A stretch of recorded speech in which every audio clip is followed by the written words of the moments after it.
Fala galerinha do xadrez, tudo beleza? Magnus Carlsen trouxe um torneio novo para o mundo, ele está inovando e trouxe esse torneio aqui, o Freestyle Chess Gold. Aqui tem um nome todo chique aqui, mas na verdade é um campeonato com um formato híbrido de xadrez 960, que é um xadrez que promete diminuir a importância do estudo de aberturas ou praticamente anular a importância do estudo de aberturas, porque existem 960 possibilidades de um embaralhamento quase que aleatório. Sempre tem que ter uma torre à direita e outra à esquerda do rei, não é exatamente colado, e sempre tem que ter um bispo de casas claras e um bispo de casas escuras. Existem 960 possibilidades de acontecer isso, né? Então por isso tem esse nome, ou Fischer Random Chess, porque foi idealizado por Bob Fischer.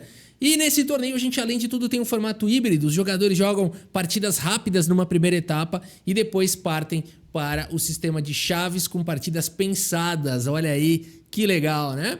E vamos dar uma olhada então de Ding Liren, o nosso campeão do mundo, contra Magnus Carlsen. E ele abre aqui com esse... não tem nome de abertura, né? Se fosse no xadrez clássico, a gente diria abertura Bird. Mas aqui não tem nome. E de fato o que a gente percebe é que a turma sempre tenta dar atividade para os bispos e ao mesmo tempo lutar no centro. O Magnus Carlsen faz a mesma coisa. Temos aqui esse peão agora ganhando também espaço. Os peões que são apoiados pela torre, eu já vi que a turma avança bastante também, sempre para tentar ganhar espaço no centro. O Magnus Carlsen luta. E temos aqui o desenvolvimento desses peões para liberar os bispos, né? Uma abertura quase que simétrica eles vão fazendo aqui, de fato. E o Ding Liren já vem trazendo peças para o ataque. Magnus Carlsen já começa um ataque aqui com G5. Vocês veem que maravilha que é isso aqui, né? É um xadrez bem diferente mesmo e bem interessante. Quase não tem empate. Aí eu percebi aqui, olhando todos os resultados, que o resultado menos frequente é o empate, tá? Aqui nós temos C5, Ding Liren ataca o cavalo do Magnus Carlsen, o Magnus Carlsen deixa o cavalo e toma o peão, enfraquecendo agora a defesa aqui do cavalo. Nós temos o lance peão toma, protegendo o cavalo de novo, e o Carlsen mais uma vez captura um peão, tirando a defesa do cavalo. Ding Liren pacientemente traz a defesa para o cavalo e mantém a ameaça aqui para cima do peão de F. O Magnus Carlsen vai ter que tirar o cavalo daí agora. Tira para F7, temos trocas. Cavalo toma, bispo toma. E o Ding Liren recupera, portanto, o seu peão, cavalo por F5. Bispo G6, o cavalo tá cravado. E4 faz a proteção. D5 tenta tirar a proteção, mas tem um passant aqui. Peão toma. E o bispo vem para F2. Um erro aqui, os computadores dão esse lance como errado. Sugere jogar A4, né? Aí a gente vê a dificuldade de jogar realmente o xadrez 960. Bispo F2 foi jogada, dama vem para F8, pressão para cima aqui do cavalo. Dama G4 faz a proteção, bispo toma, dama toma, temos trocas, dama toma, peão toma. E aqui, meus amigos, o Magnus Carlsen vai fazer o roque. Se preparem para o roque aqui. É um teletransporte isso daqui, não é nem um roque. Isso daqui é um buraco de minhoca, é um wormhole attack. O Magnus Carlsen vai para esse roque aqui, ó, ele se teletransporta. Na verdade ele veio por aqui, ó, ele veio por aqui e saiu do outro lado do tabuleiro, tipo aqueles joguinhos do asteroide do Atari. Isso ninguém vai lembrar, só quem lembrar aí entregou a idade. Magnus Carlsen vai para esse roque fantástico aqui, porque no chess 960 o roque ele cai na posição do roque tradicional, né? Mas aqui foi teletransporte, certeza. E esse lance ataca o peão.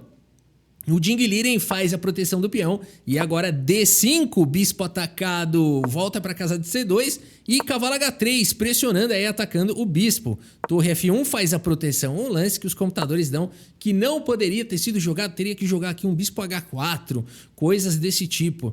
Mas o Ding Liren faz um lance natural, que é proteger o bispo. Carlsen vai castigar, cavalo toma, torre toma e agora cai o peão de D4 com um forte ataque. Torre G2 com cheque, o rei vem para F7 e agora o Ding Liren faz o grande roque. Se preparem para ver isso daqui, ó. É o Moonwalk. Moonwalker Castling. Aqui o Ding Liren vai para esse roque fantástico e esse lance ataca já o bispo. O Magnus Carlsen joga esse lance torre G8. Que é isso, meus amigos? Deixou o bispo mesmo? Aqui é o seguinte, se torre toma, tem o lance intermediário, o bispo cheque e depois recuperando a torre. E se você capturar o bispo, claro, não vale a pena porque tá caindo a torre desprotegida.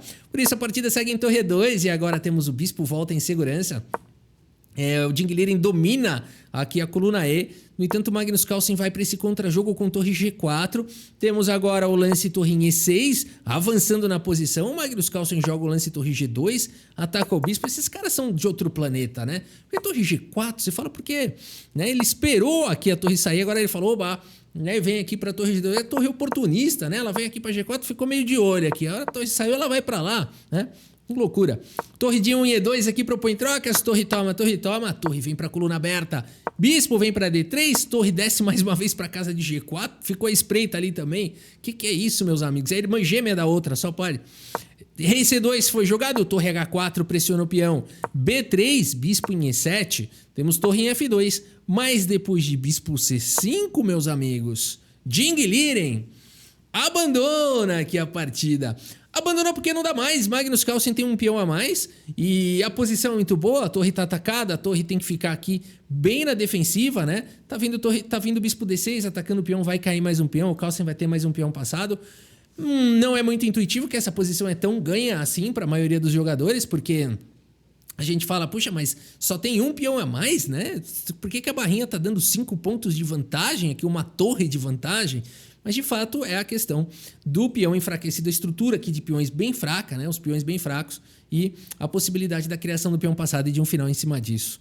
Agora, então, Rafa, prova pra gente. Joga contra o Stockfish essa posição aí de pretas e ganha da máquina. Nada disso. Vamos ver a outra partida aqui do Abdussatorov. Agora jogando aqui contra o Magnus Carlsen. É uma outra rodada. E aqui a gente tem uma outra disposição das peças. E o Abdussatorov tá jogando um xadrez absurdo. Ele que foi campeão já mundial. Ele foi campeão mundial? Foi campeão mundial, né? Tô confundido com algum outro jogador? Não, foi o Abdussatorov. Eu tô confundido com... Não, é ele mesmo. Foi, se eu não me engano, foi 2021 ou 2022, campeão mundial de partidas rápidas. Jogador do Uzbequistão, agressivo pra caramba. Sai também com essa abertura aqui do peão, que tá na frente da torre, que já abre o bispo. Aqui o Magnus Carlsen joga com G6. Temos aqui G3, F5, uma abertura simétrica por enquanto. E aqui A4, meu. Olha aí que legal esse lance apoiado aqui pela dama. Aqui o Magnus Carlsen segue com o cavalo em F6. A5 disparando esse peão como se não houvesse amanhã. O Carlsen já luta contra o bispo de casas claras. E agora cavalo F3. E o Carlsen joga esse estranho lance aqui, interessantíssimo. O melhor lance da posição, segundo as máquinas, B5. O Magnus Carlsen tá estudando esse 960 aqui. Ele já contou que tá estudando. Ele já tá ficando bom nisso daqui, hein? Agora é o seguinte, peão toma, foi jogado, peão toma, e isso faz uma pressão enorme nas casas claras. Cavalo vem pro jogo, bispo atacado volta.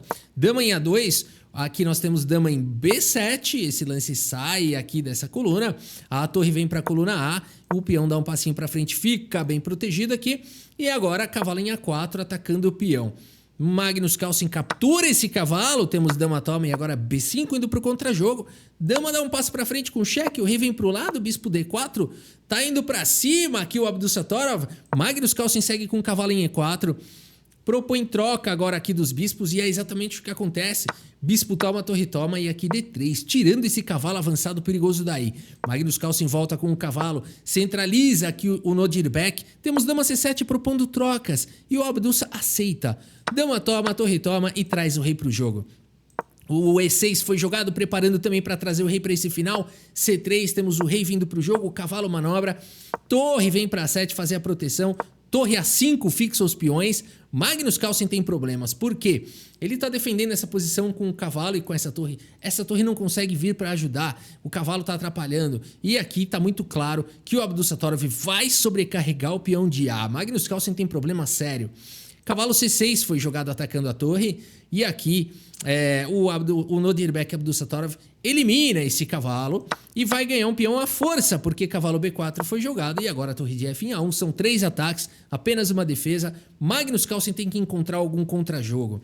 Torre de H em A8 foi jogado, cavalo por peão e agora cavalo G4. Tentando confundir Abdussa, indo pra cima. H3, cavalo F2, ataca o peão avança de novo e cavalo H1, o lance de efeito aqui do Magnus Carlsen, entregando o cavalo, atacando esse peão para poder e conseguir um contra-jogo aqui na coluna A. Vamos ver. Torre toma, torre por A6 foi jogado, temos trocas. Torre toma e agora H5 exclama, tentando detonar a estrutura de peões aí do Carlsen.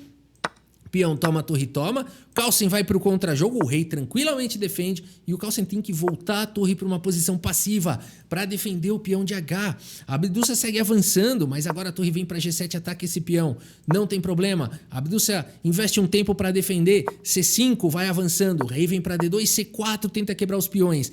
Peão toma e o rei chega em E3. Tá ficando difícil pro Carlsen. Rei vem pra C5, rei F3. Torre vem pro contra-jogo, vai conseguindo um contra-jogo aqui o Magnus Carlsen. Peão toma, a torre ataca o peão, mas agora a torre cheque foi jogado. Rei foi pra casa de G2, torre D2 ataca o rei, ataca o peão. Vai buscando o contra-jogo. E aqui, meus amigos, os computadores falam que rei F3 ganha e rei H3 empata. Tamanha é a dificuldade dos finais, né, de xadrez. É impressionante isso. Você pensa que em H3 o rei tá mais seguro, né? E você, por exemplo, não vai levar um cheque se cair o peão aqui no futuro. Em F3 o rei tá um pouco mais exposto, mas é bastante curioso. Os finais são bem difíceis, né? E aqui o Abdussa vai pro lance mais natural, rei H3. E agora, segundo as máquinas, as pretas podem empatar. Ainda assim, a gente fica se perguntando como? Porque depois de torre por B2, cai o peão de F5, a torre vem para E5, Magnus Carlsen joga com torre D2, torre E4 foi jogado, o rei ataca a torre vem para E7, torre D3 atacando o peão, Carlsen vai encaixando um belíssimo de um contra-jogo, cai o peão de H, cai o peão de C, e aqui, meus amigos, as brancas têm dois passados conectados, mas as pretas têm um passado avançado. A partida segue com rei G4, a torre dá licença para o peão avançar. Torre cheque, o rei dá um passo para o lado. Torre D4 ataca o peão. E aqui, como é difícil o xadrez, mesmo o Magnus Carlsen, campeão, né, número 1 do mundo, sabe jogar finais, um dos grandes jogadores de finais, tem 15 minutos no relógio, quase 16 minutos no relógio. E aqui as bases de dados, as table bases, falam que existe empate. E o único lance que empata, segundo as bases de dados, é o lance rei C5. Que pode ser natural, só que não. Porque em geral em finais a gente aprende que quanto mais rápido os peões dispararem, melhor. E o Magnus Carlsen vai para esse erro, então C3. E os estudos mostram então que rei C5 poderia lutar pelo empate. Apesar de que entre seres humanos isso ainda é bem difícil. C3 foi jogado, F5, vai pra cima o Abdussa. Rei C5, a torre vai pra D8. Torre cheque, o rei vai para o lado. Torre E5, ataca o peão G4. Magnus Carlsen avança com o rei, torre vem pra D1. C2 ataca a torre dá um passo pro lado. Rei chega em D3 e tá muito claro que o Abdussa Torov tem que fazer aqui. Ele vai perder essa torre. Ele tem que começar a disparar com o rei e com os peões. Rei G6 foi jogado, rei encosta. Acabou pra essa torre. Torre por peão, rei toma. E agora, será que dá pra ganhar? Abdussa Torov segue com F6 disparando o peão, único lance. Torre E3 foi jogado, G5 dispara o peão. O rei tenta chegar, mas o peão avança com velocidade. A torre tenta parar a promoção, o rei dá suporte. O rei centraliza, mas depois de simplesmente G6, protegendo esse peão, permitindo jogar rei G8 ou diretamente promover o peão. Nessa posição, Magnus Carlsen, meus amigos, abandona aqui a partida. Abandonou porque não dá mais, meus amigos. Aqui esse final sim, esse eu jogo contra o Stockfish. Esse aqui é tranquilo. Qualquer lance que as pretas fizerem você vai promover, né? Aqui tanto faz o lance que você fizer, vai promover e vai disparar esse peão e vai conseguir ganhar. Esse final é bem tranquilo, né? Que é isso, Abdussa Torov? Que bela vitória aí contra o Magnus Carlsen. O Abdussa que terminou em primeiro lugar aqui na fase do Round Robin aqui para agora as chaves, né? E agora é o seguinte, o primeiro lugar, Abdussa jogará contra o último lugar de Ingliren nas quartas de final. Teremos Vincent Keimer contra o penúltimo, Levon Aronian. Belíssimo resultado aqui do Keimer, hein? Caruana vai jogar contra o Hugo Cash, vai ser da pesada. E a Lireza Firuja contra Magnus Carlsen, direto aqui nas quartas, vai ser bem emocionante, né? A gente segue acompanhando o Freestyle Chess Gold Challenge 2024, esse torneio novo e sensacional aí que o Magnus Carlsen tá trazendo. Espero que vocês tenham gostado aqui das partidas e do vídeo. Muito obrigado pela sua audiência, um grande abraço para todos vocês e até a próxima. Valeu!